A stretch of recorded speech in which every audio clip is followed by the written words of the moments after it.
Eestis on erinevaid elanike gruppe, kes vajavad suuremat toetust. Eelkõige on nad siis vanemad inimesed ja ka lapsed, suured pered rohkete lastega.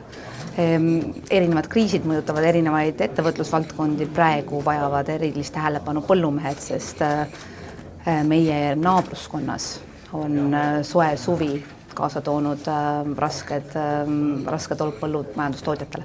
Ma arvan, et kõige õigem asi, mida me tegime, oli see, et kui mõni otsus osutub mitte kõige õigemaks, siis me julgeme ümber otsustada. Ja see jääb ka edaspidi meie põhimõtteks, et me ei karda tunnistada vigasid. Kui on vaja otsuseid ümber muuta, siis seda me julgeme ka teha. Tänaseks on kõlanud mitmeid väga häid ideid. Eelkõige on aktiivsed olnud inimesed maapiirkondades. Nende jaoks on oluline, et nende ettevõtlus oleks samamoodi toetatud ja võimalik, nagu on suurtes linnades. Näiteks on räägitud sellest, et üks raske asi on elektriühenduse saamine. Et seda võiks aidata maapiirkondades ettevõtjatel saada. Ja lühidalt, kui oluline on meediaga hästi läbi saada?